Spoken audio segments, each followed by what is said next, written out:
Assalamualaikum warahmatullahi wabarakatuh.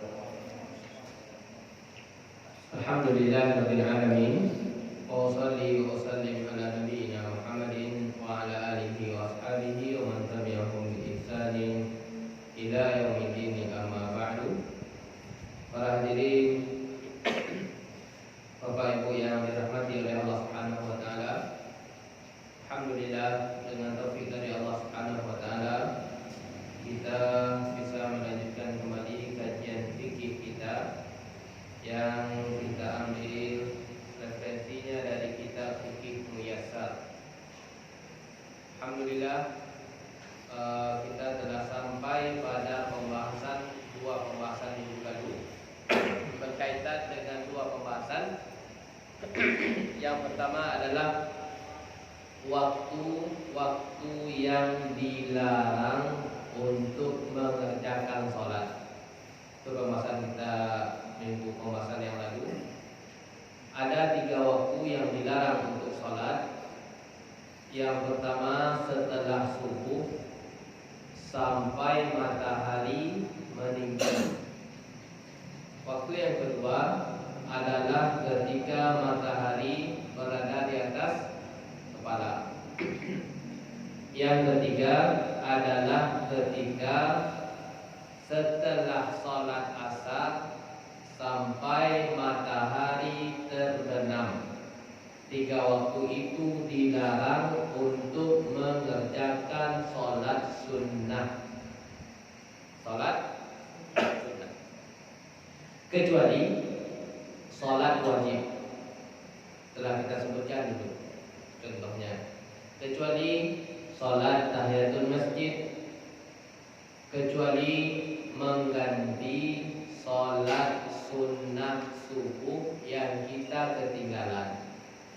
Artinya kalau kita belum sempat sholat 2 rakaat sebelum subuh, datang ke masjid, ternyata imamnya telah sholat, kemudian kita belum sempat, boleh.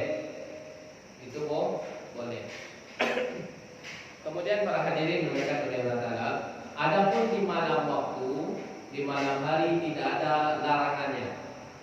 Kalau sekiranya telah terbenam matahari, maka itu tidak ada larangan lagi sampai datangnya waktu subuh.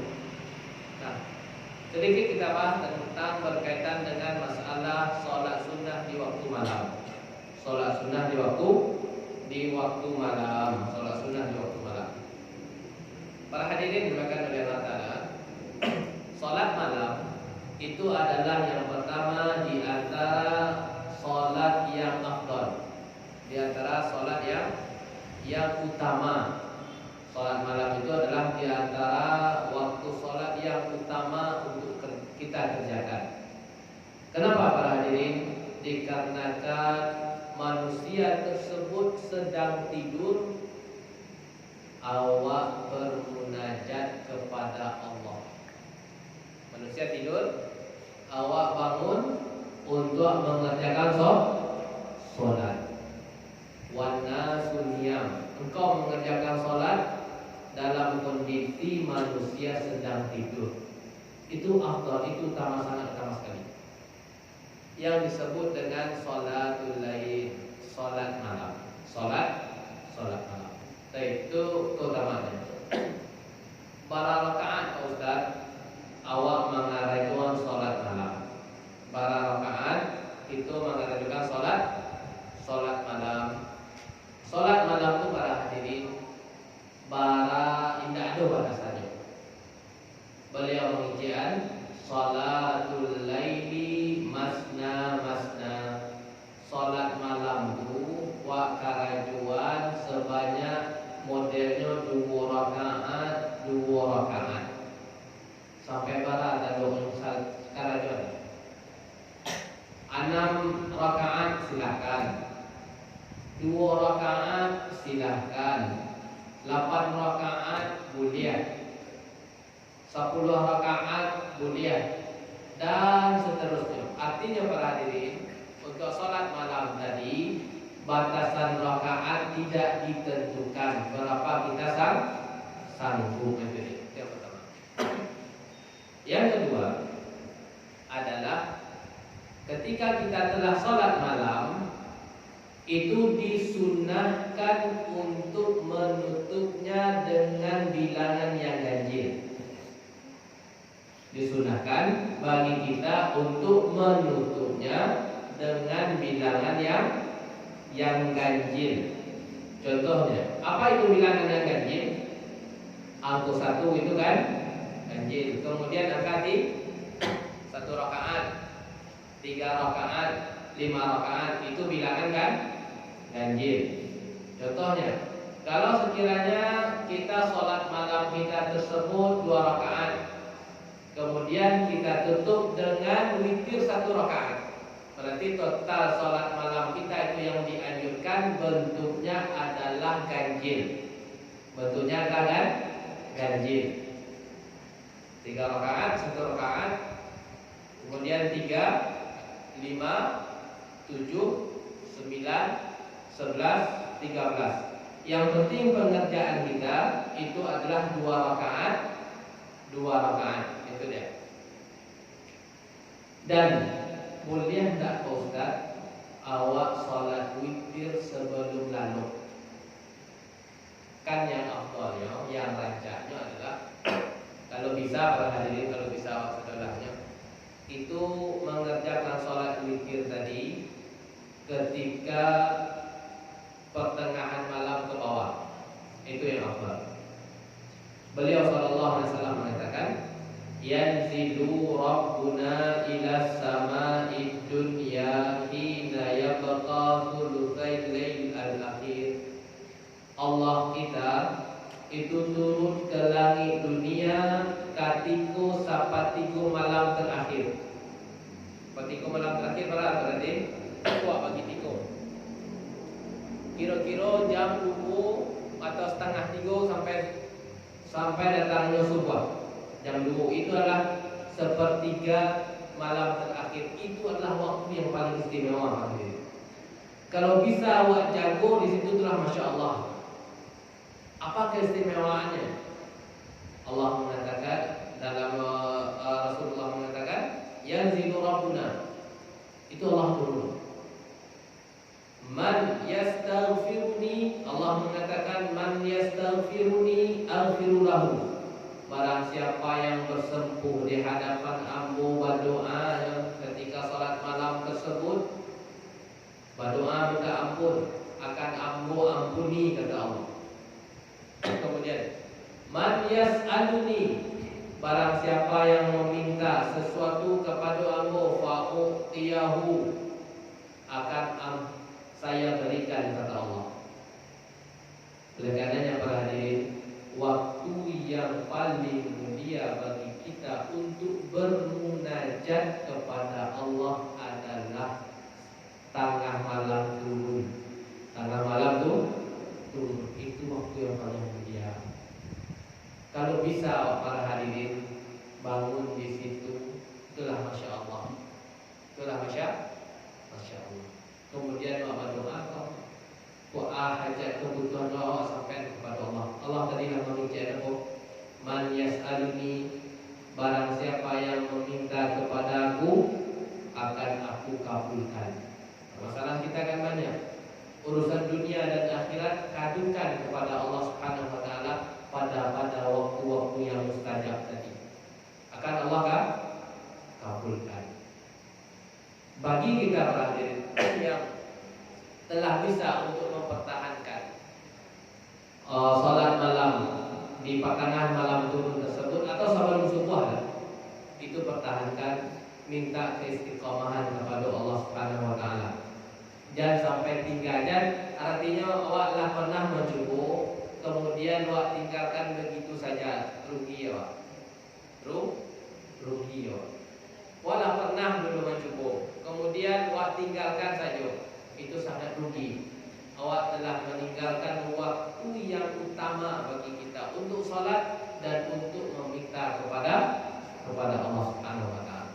Dan ditinggal bagi orang yang punya kebiasaan dan ditinggalkan, minta keistiqomahan karena waktu tersebut waktu yang paling indah untuk sholat, untuk berdoa kepada Allah Subhanahu Wa Taala.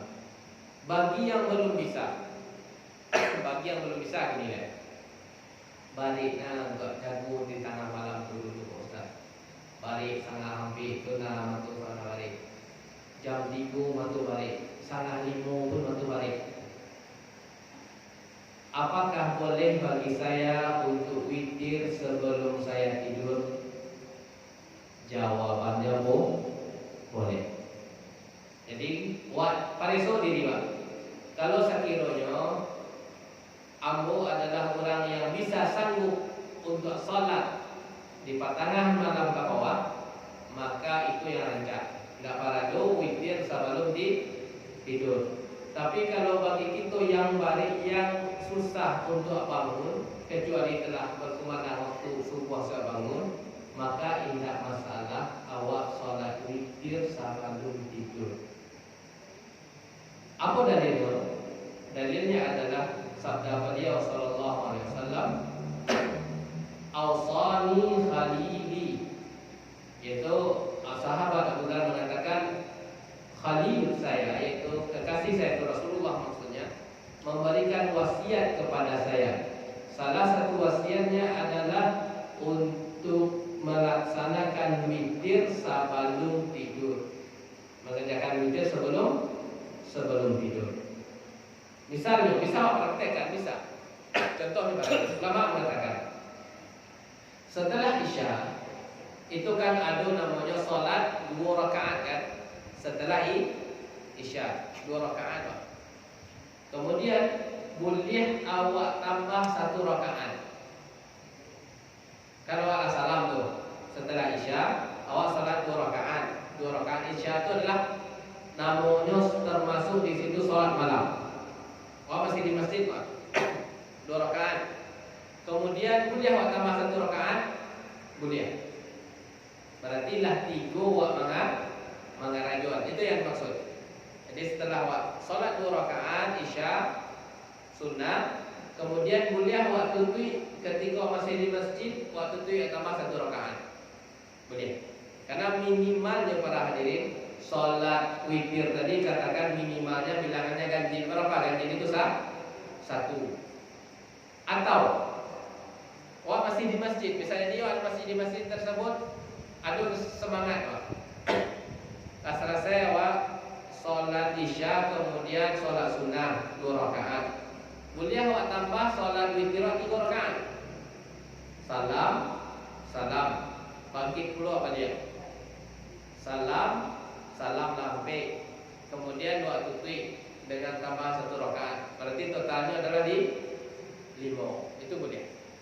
Jadi artinya diberikan peluang keringanan bagi kita. Kalau sekiranya awak adalah orang yang balik untuk bangun di tengah malam, itu silahkan awak sholat witir sebelum tidur. Kemudian kasusnya para hadirin, biasanya kasus yang dimunculkan adalah, Pak Ustadz, kalau sekiranya ambo tadilah sembahyang witir sebelum tidur, kemudian muncul semangat, ambo jago jam 3, ambo jago jam setengah hampir, mulia anda ambo untuk sembahyang Ustaz. Kan tadi lah witir sebelum tidur tuh. Kemudian jago mulia, atau jago setengah 5 alun subuh itu masih tengah malam. Boleh dan untuk mengerjakan sholat? Jawabannya boleh. Boleh para hadirin kalau sekiranya bapak ibunya witirnya sebelum tidur, kemudian bangun pula di tengah malam, boleh untuk sholat. Catatannya bilangannya tidak ganjil. Bilangannya tidak ganjil boleh. Tadi udah sholat sebelum tidur, kemudian bangun setengah 5, silahkan sholat sunnah, silahkan, tapi catatannya bilangannya tidak ganjil. 2 rakaat atau 4 rakaat atau 6 rakaat. Jangan jadikan bilangannya ganjil. Kalau kita jadikan bilangannya ganjil, berarti kita telah mengerjakan witir sebanyak 2 kali, dan itu tidak boleh. Beliau sallallahu alaihi wasallam mengatakan, la witrani fil lail. tidak boleh mengerjakan sholat witir itu sebanyak dua kali. Dan ini biasanya sering kita temui di bulan Ramadan. Biasanya sering kita temui di bulan Ramadan. Kenapa? Karena sholat tarawih kita itu telah witir, telah ganjil, yaitu 11 rakaat. Biasanya kasusnya demikian. Kemudian kita bangun sebelum sahur, kita bangun. Bolehkah untuk kita sholat? Boleh.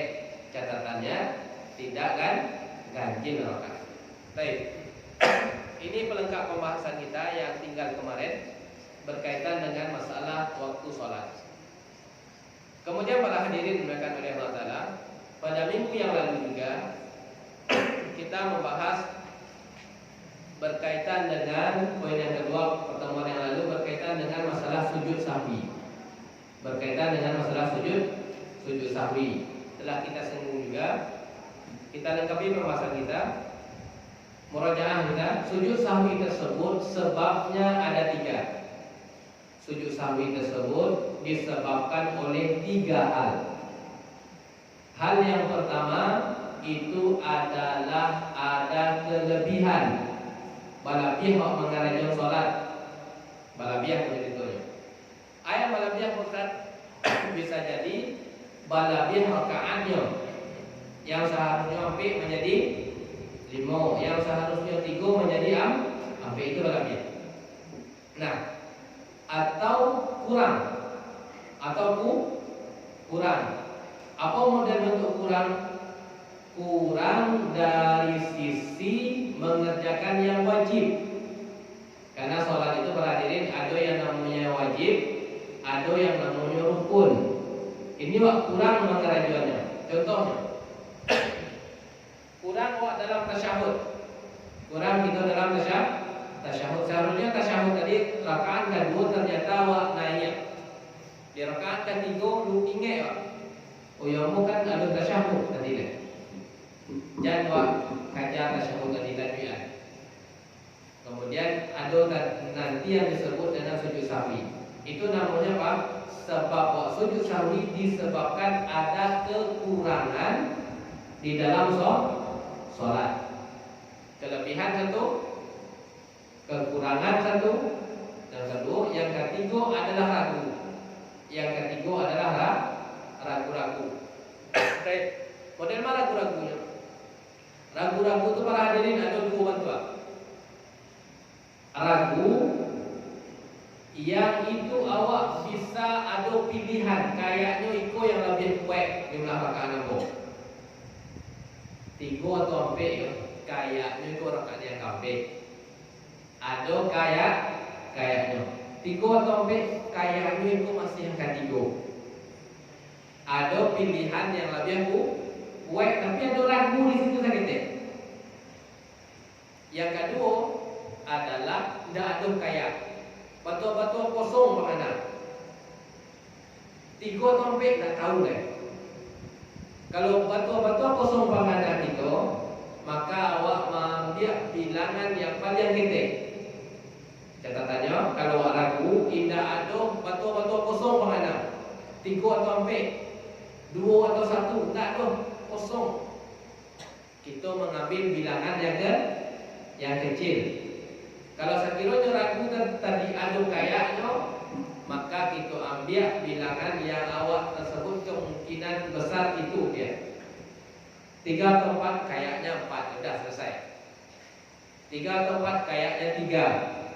Nah, semua itu dilakukan bisa ditutupi dengan sujud sahwi.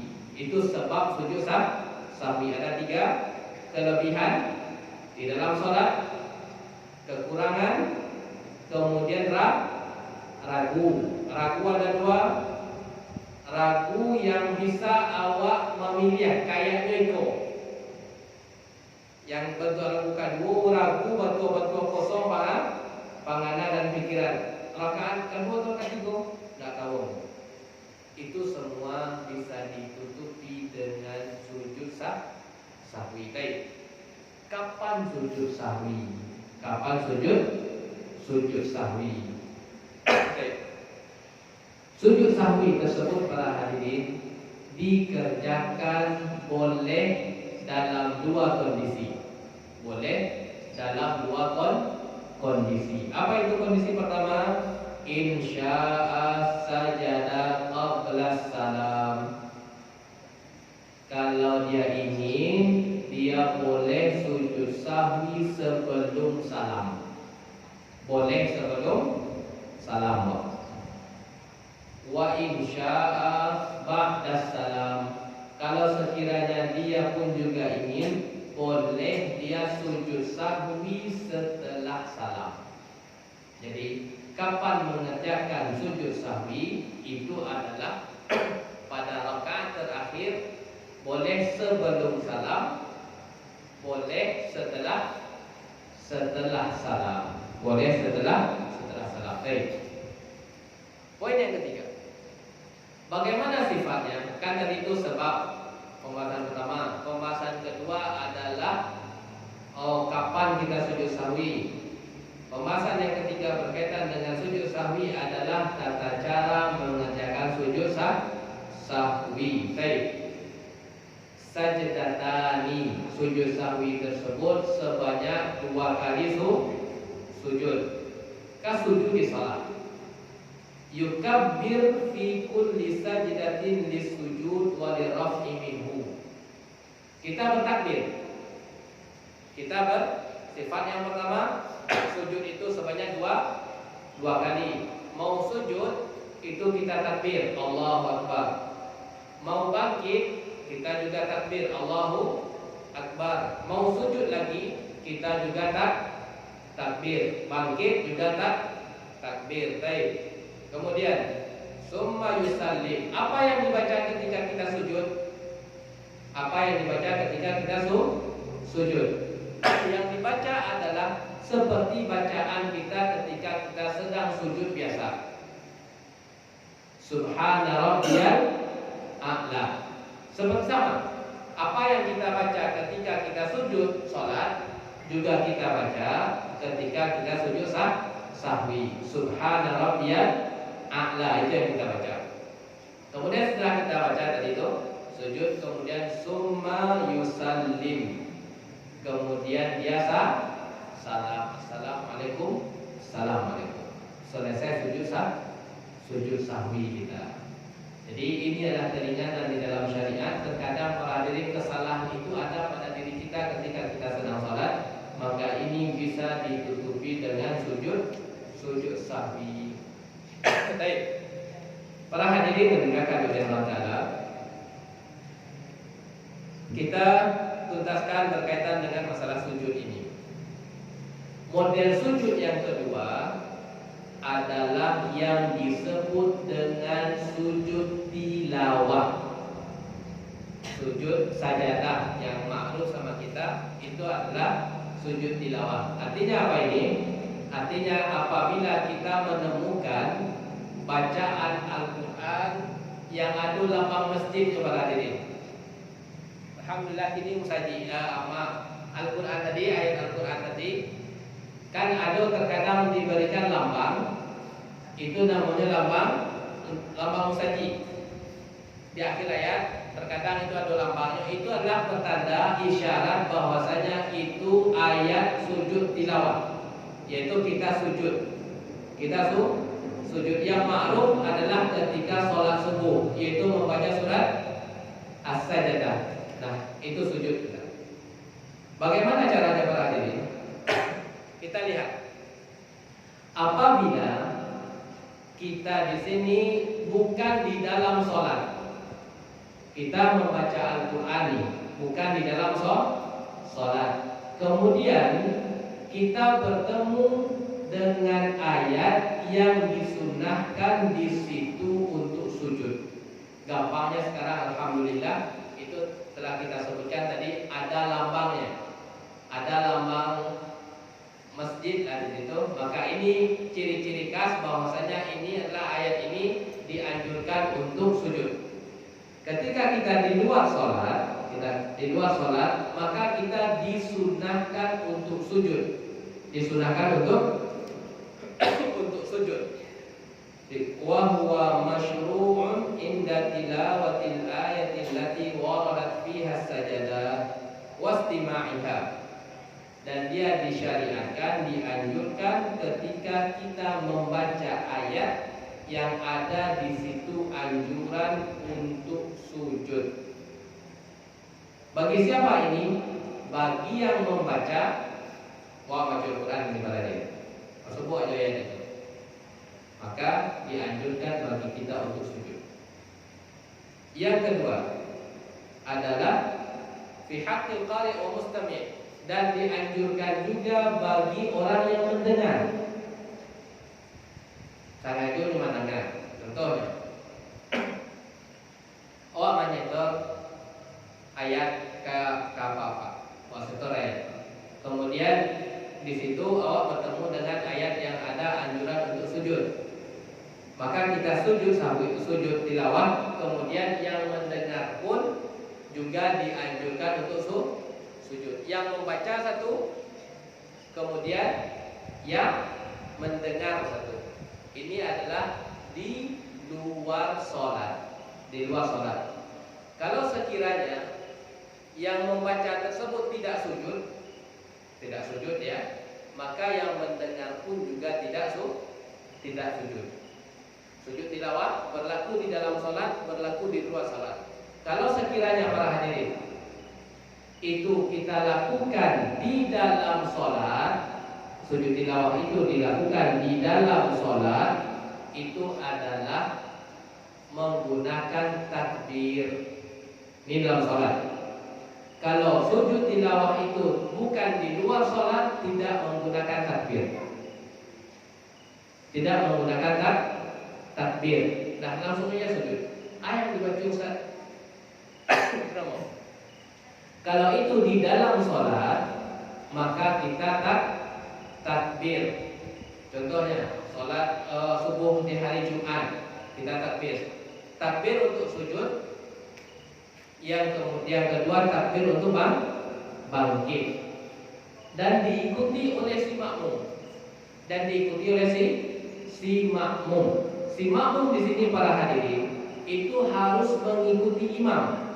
Misalnya, kalau sekiranya imam tadi tidak sujud, kan sunnah, tidak wajib. Tidak sujud imam, si makmum tidak boleh untuk sujud. Kalau si makmum sujud, maka berpotensi bisa batal sholat si makmum. Si imam tidak sujud, kemudian makmum sendiri yang sujud, tidak boleh. Kenapa? Karena tugasnya si makmum mengikuti gerakan si imam. Tugas si makmum mengikuti gerakan imam. Kalau imamnya sujud, ya si makmum pun juga sujud. Kalau imamnya tidak sujud, maka si makmum pun tidak sujud. Ini hukumnya sunnah dan tidak wajib. Kemudian sifatu wa kaifiyatu yasjudu sajdatan wahidatan. Sujud tilawah itu tidak 2 kali para hadirin. Sujud tilawah itu hanya sekali sujud. Sujud sahwi itu sebanyak dua kali. Sujud tilawah sebanyak satu kali. Kemudian wa yaqulu fi sujudihi, yang awak baca ketika awak sujud tilawah. Apa yang kita baca ketika kita sedang sujud tilawah? Mulia dulu. Hal yang biasa awak baca, subhana rabbiyal a'la. Mulia, itu yang pertama. Atau awak baca wa yaqulu aidan subhanallah wa rabbana wa bihamdik. Kemudian atau wa mengicaan sajada wajhi lilladzi khalaqahu wa syaqqa sam'ahu wa basarahu bihaulihi wa quwwatihi. Sajada wajhi, yaitu wajah saya sujud. Jadi ringan ya para hadirin, ringan yang awak bisa, yang biasa awak ucapkan ketika awak sujud tilawah artinya bacaannya tidak ditentukan harus ini. Wah, membaca Subhana rabbiyal a'la di sujud biasa boleh. Di sujud tilawah kita juga mengatakan demikian, atau kita mengatakan sajadah wajhi boleh, tidak masalah. Kemudian para hadirin dimuliakan oleh Allah Taala, sujud yang ketiga. Jadi sujud yang ketiga adalah sujud syukur. Adalah sujud syukur. Apa itu sujud syukur? Sujud yang dilakukan ketika kita mendapatkan informasi yang baik atau selamat dari mara bahaya. Pak besok ada tahun besok, bulan besok dapat umroh gratis. Informasi bahagia. Boleh untuk ngapain kita wujudkan dengan alhamdulillah. Kemudian boleh kita melakukan sujud syukur. Jadi sujud syukur, bersyukur kita melakukan sujud dalam rangka syukur kita kepada Allah Subhanahu wa taala. 5 balik tahun ada orang yang akan menghaji bapak atau ibu secara gratis. Atau ada informasi lulus di pegawai negeri, informasi bahagia, atau lulus di kampus yang wak tuju, informasi bahagia, atau selamat dari mara bahaya, jatuh kapal, gelombang sangat tinggi, atau jatuh pesawat, masuk dengan ketemu dengan awan yang sangat hitam, pakai tantang dan pesawat goyang pesawat. Orang muda itu biasanya lah ingat Allah Subhanahu wa taala adalah di tempat pesawat goyang. Selamat dari mara bahaya lah, boleh ke pesawat. Tak turun naiknya pesawat. Itu semua orang insyaallah pada waktu itu ingat sama Allah. Kemudian beberapa saat kemudian dikatakan telah sampai di bandara dengan selamat. Jadi tadi maka telah berhadapan dengan kondisi yang sangat berat. Boleh kita untuk sujud syukur, diperbolehkan meskipun di bandara itu, meskipun di bandara tersebut. Barangkali kalau ingin sujud syukur terpusat, tapi kamu ada informasi yang lancar atau selamat kamu dari mara bahaya, barangkali kamu untuk melakukan sujud syukur sebanyak 1 kali. Sujud syukur tadi sebanyak satu kali, seperti sujud tilawah. Kemudian, apakah Pak Ustaz harus ambo cari arah kiblat? Kalau bisa tak masalah. Dan boleh tidak menghadap kiblat. Wala yushtaratu fiha istiqbalul qiblah. Dan tidak disyaratkan menghadap ke kiblat. Soalnya apa? Soalnya sujud syukur bukan sujud di dalam solat. Arah ke situ. Tapi kalau arah ke kiblat, kita inginkan itu yang afdal. Itu yang lebih bagus. Tapi kalau tidak menghadap ke sana, maka hukumnya boleh. Kenapa? Sujud syukur tadi catatannya bukan sujud dalam sholat. Yang pertama, tidak disyaratkan menghadap kiblat. Kemudian tidak disyaratkan dalam kondisi suci. Tidak disyaratkan dalam kondisi suci.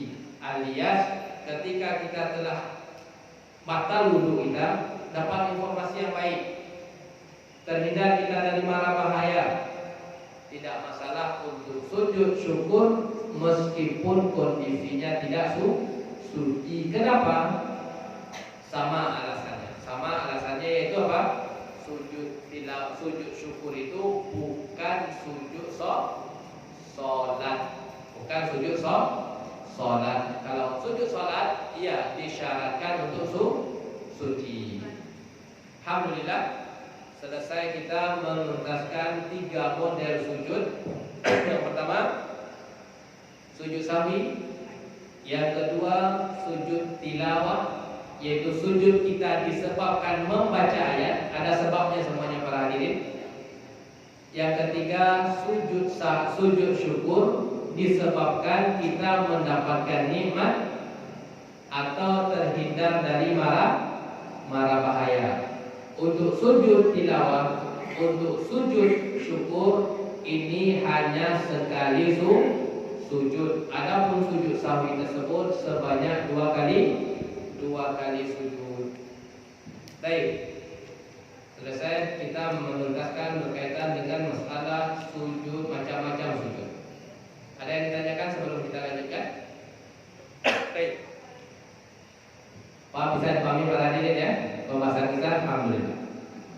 Kemudian para hadirin yang dimuliakan oleh Allah Ta'ala, kita lihat bab yang selanjutnya. Bab fikih kita yang selanjutnya adalah bab sabi' fi salatil jamaah, yaitu pembahasan sholat berjamaah. Para hadirin, sholat ini, sholat wajib ini, itu pengerjaannya ada 2 model. Pengerjaan sholat 5 waktu ada 2 bentuk. Bentuk yang pertama adalah sholatul fardhi, yaitu sholat secara sendirian. Bentuk yang kedua adalah sholatul jamaah, yaitu mengerjakan sholat 5 waktu ini dengan berjamaah. Antara para hadirin, masya Allah, antara sholat surah dengan sholat jamaah itu pahalanya jauh berbeda. Pahalanya jauh berbeda, jauh benar. Alasan yang pertama dari sisi ganjaran. Dari sisi ganjaran. Kalau sekiranya kita pada diri sholat zuhur di rumah surah, kemudian ada orang yang sholat zuhur didatanginya masjid. Orang yang sholat zuhur sendirian dan orang yang sholat zuhur berjamaah di masjid, pahalanya 1:27. Pahalanya 1:27. Yang sendirian dapat 1. Yang jamaah dapat 27 tapi jamaah. Wak pertahankan sholat wak di rumah atau wak pai kamu saji telah diri. Pai kamu saji. Pahala juga ada 27. Kalau sekiranya secara hitungan ekonomi ya. Kalau wak bakar itu risiko, itu gajinya 1 juta. Tapi kalau bakar wak membutuhkan waktu PP tadi pulang pagi, ada waktu habis 5 jam perjalanan, gajinya 27 juta. Sampai Karajo jauh di situ. Tidak 5 minit di situ loh. 2 jam yang situ Karajo. Maya mau pilih tapi gaji 1 juta atau tapi gaji 27 juta. 27 juta. Barang mau apa 2 jam. Pai tak masalah. Pakai motor 2 jam tak masalah. Tak masalah. Dan dapat gaji 27 juta. Boleh kalau itu para hadirin. Boleh tak masalah, ada larangan. Awak semangat. Semangat adu ganjaran dunia, awak semangat. Kini para hadirin adu ganjaran akhirat. Ganjaran akhirat. Tidak mungkin dari rumah awak kamu saji paling lama 10 minit paling lama 10 minit itu paling lama. Kalau dunia tadi 2 jam awak kerja bisa dapat pahala dunia, awak kerja ganjaran dunia awak kerja 2 jam rela awak. Tapi untuk akhirat awak jauh awak kerja. Soalnya apa?